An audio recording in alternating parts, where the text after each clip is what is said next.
Okay, ಅವನು pickup driver, ಅವನನ್ನು ಬಾಡಿಗೆ ಕರೆದ್ಬಿಟ್ಟು ಈ ಥರ ಹೊಡೆಯೋದು ಸರಿಯಲ್ಲ ಸರ್. ಏಕೆಂದರೆ ಯಾರು ತಪ್ಪು ಮಾಡಿದರೆ ಅವ್ರಿಗೆ ಏನಾದರೂ ಮಾಡಲಿ ಪರವಾಗಿಲ್ಲ. ಅವನೇನು ಅಮಾಯಕ, ಅವನು ಒಂದು ಇವತ್ತು ನಾಳೆ ಕೆಲಸ ಮಾಡೋನು, ಅವನಿಗೆ ಇವತ್ತು ದುಡಿದಾಗಬೇಕು ಅವನಿಗೆ. ಮತ್ತು ಓಪನ್ ಆಗಿ ಎಲ್ಲ ಸ್ಟೇಟ್ಮೆಂಟ್ ಕೊಡ್ತಾರೆ, ಅವರನ್ನು ಅರೆಸ್ಟ್ ಮಾಡಲ್ಲ ಇಷ್ಟುವರೆಗೆ. ಅದೇ ಅವರನ್ನು ಅರೆಸ್ಟ್ ಮಾಡಿದರೆ ಈ ಥರ ಆಗ್ತಾ ಇರಲಿಲ್ಲ ಸರ್. ಯಾವಾಗಲೂ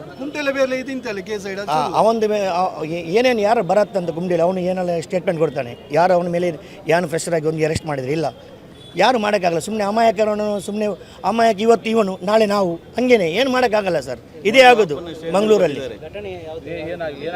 ಆ್ಯಕ್ಚುಲಿ ಮಾಹಿತಿ ಅಂದರೆ ಅವನು ಬಾಡಿಗೆ ಕರೆದುಬಿಟ್ರಂತೆ, ಬಾಡಿಗೆ ಕರೆದುಬಿಟ್ಟು ಅವರ ವೈಗೆ ಏನೋ ಲೋಡ್ ಮಾಡೋಕ್ಕಿದೆ ಅಂತ ಹೇಳ್ಬಿಟ್ಟು ಅದಕ್ಕೆ ಹೊಡೆದು.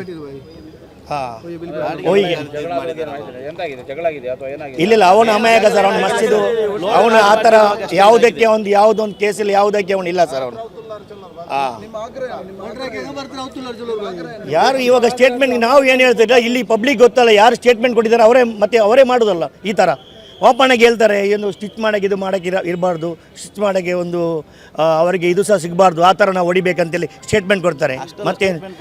ಮತ್ತೆ ನಾವು ಹೇಳ್ಬೇಕು ಸರ್, ನಮ್ಮ ಬಾಯಲ್ಲಿ ಹೇಳ್ಬೇಕು. ಅದಲ್ಲ, ಆ ಥರ ಅಮಾಯಕರನ್ನೆಲ್ಲ ಹೊಡೆಯೋದು ತಪ್ಪು ಸರ್. ಅದಲ್ಲ ಸರ್. ಈಗ ನೀವು ಬಯಸ್ತಾ ಇರೋದೇನೀಗ ನ್ಯಾಯ ಬೇಕು ಸರ್. ನಮಗೆ ಇನ್ನೂ ನ್ಯಾಯ ಸಿಗಲ್ಲ, ಹಿಡಿಬೇಕು ಅವ್ರಿಗೆ, ಮತ್ತೆ ನ್ಯಾಯ ಬೇಕು ನಮಗೆ. ಈ ತರ ಅಮಾಯಕರನ್ನು ನೋಡಿದ್ರೆ ಏನ್ ಸರ್, ಸುಮ್ಮನೆ ಅವ್ರು ದುಡಿಯೋರು ಸರ್.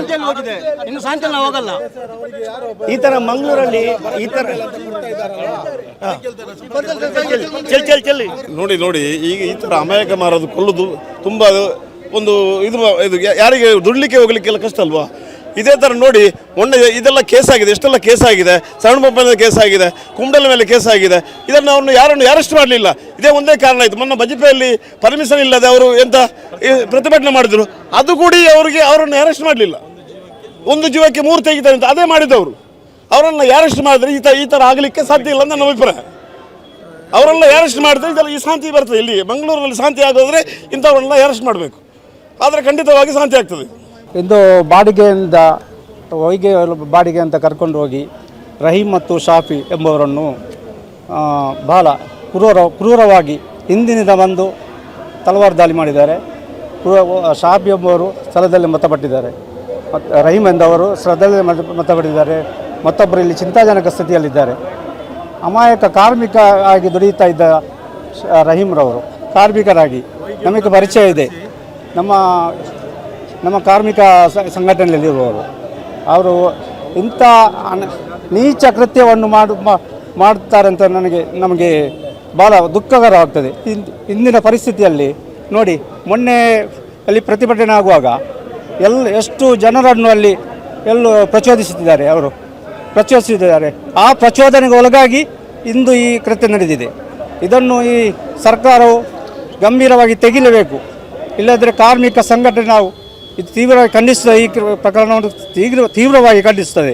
ಅದೇ ರೀತಿ ಈ ಕೃತ್ಯವನ್ನು ಮುಂದಿನ ದಿವಸದಲ್ಲಿ ಯಾವ ಕೃತ್ಯವಾಗಲಿ ಸರ್ಕಾರವು ಎಚ್ಚೆತ್ತುಕೊಂಡು, ಇವತ್ತೇನು ಮುಸ್ಲಿಂ ವ್ಯಕ್ತಿಗಳಿಬ್ಬರ ಮೇಲೆ ಏನು ದಾಳಿಯಾಗಿದೆ, ಅದರಲ್ಲಿ ಒಬ್ಬ ಸ್ಥಳದಲ್ಲಿ ಮೃತಪಟ್ಟಿದ್ದಾನೆ.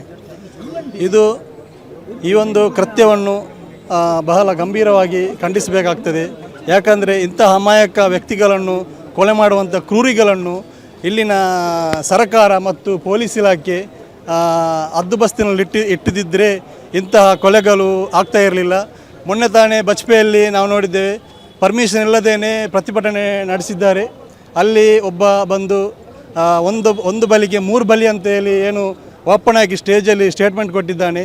ಇದನ್ನು ತಕ್ಷಣವೇ ಅವರು ಬಂಧಿಸ್ತಿದ್ದರೆ ಇವತ್ತು ಇಂಥ ಕೊಲೆಗಳು ನಡೀತಾ ಇರಲಿಲ್ಲ. ಈ ಎಲ್ಲ ಕೊಲೆಗಳಿಗೆ ಕಾರಣ ಇಲ್ಲಿ ಜನರು ನಡೆದಾಡಲಿಕ್ಕೆ ಈಗ ಹೆದರುವ ಸಂಗತಿಯಾಗಿದೆ. ಯಾಕಂದರೆ ಒಬ್ಬನಲ್ಲಿ ಅಮಾಯಕ ಒಬ್ಬ ಕೆಲಸ ಮಾಡಬೇಕಂದ್ರೂ ಸಹ ಇಂಥ ಕೃತ್ಯ ನಡೀತದೆ ಅಂತೇಳಿ ಅವನ ಜೀವವನ್ನು ಕೈಯಲ್ಲಿಟ್ಕೊಂಡು ಓಡಾಡುವಂಥ ಪರಿಸ್ಥಿತಿ ಮಂಗಳೂರಿಗೆ ಬೇರೆ ಕಡೆಯಿಂದ ಜನರು ಬರಲಿಕ್ಕೆ ಸಹ ಈ ಸಂದರ್ಭದಲ್ಲಿ ಎದುರ್ತಾರೆ. ರಾತ್ರಿ ಹೊತ್ತು ಸಹ ಇಲ್ಲಿ ಜನರು ನಡೆದಾಡಲಿಕ್ಕೂ ಸಹ ಹೆದರುವಂಥ ಪರಿಸ್ಥಿತಿ ಉಂಟಾಗಿದೆ. ಇದನ್ನು ಈ ಸರ್ಕಾರದಿಂದ ನಮಗೆ ಯಾವುದೇ ಥರ ನಂಬಿಕೆ ಇಲ್ಲ. ಯಾಕಂದರೆ ಇಂಥ ಎಷ್ಟೋ ಕೊಲೆಗಳು ನಡೆದಿದೆ, ರಾಜ್ಯರೋಷವಾಗಿ ನಡೀತಾ ಇದ್ದಾರೆ. ಕೊಲೆಗಡಕರು ರಾಜ್ಯರೋಷವಾಗಿ ಹೊರಗಡೆ ಬರ್ತಾರೆ. ಎಷ್ಟೋ ಕೂಲಿ ಕಾರ್ಮಿಕರು ಈಗ ಎದುರುವಂಥ ಪರಿಸ್ಥಿತಿಯಾಗಿದೆ. ಈ ಸರ್ಕಾರದ ಮೇಲೆ ನಮಗೆ ಒಂದಿಷ್ಟು ನಂಬಿಕೆ ಇಲ್ಲ. ಇದನ್ನು ತಕ್ಷಣವಾಗಿ NIAಗೆ ಹಸ್ತಾಂತರಿಸಬೇಕು. ಈ ಕೇಸನ್ನು ಈ ಕೂಡಲೇ NIAಗೆ ಹಸ್ತಾಂತರಿಸಬೇಕು. ಪೊಲೀಸ್ ಇಲಾಖೆ ಮೇಲೆ ನಮಗೆ ಯಾವುದೇ ಥರದ ನಮಗೆ ನಂಬಿಕೆ ಇಲ್ಲ.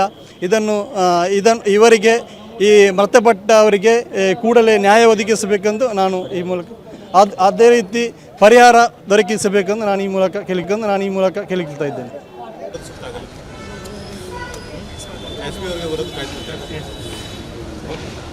ಸ್ವಲ್ಪ ಜಾಗ ಕೊಡಬೇಕು, ನಾವು ಚರ್ಚೆ ಮಾಡ್ತೀವಿ. ದಯವಿಟ್ಟು ಜಾಗ ಕೊಡಿ.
ನಮ್ಮ ಕಾರ್ಯಕ್ರಮಗಳನ್ನ ನೀವು ನೋಡ್ತಾ ಇದ್ರೆ ನಮ್ಮ ಚಾನೆಲ್ ಅನ್ನ ಸಬ್ಸ್ಕ್ರೈಬ್ ಮಾಡಿ, ಪಕ್ಕದ ಬೆಲ್ ಐಕಾನ್ ಒತ್ತಿ ನಮ್ಮನ್ನ ಬೆಂಬಲಿಸಿ.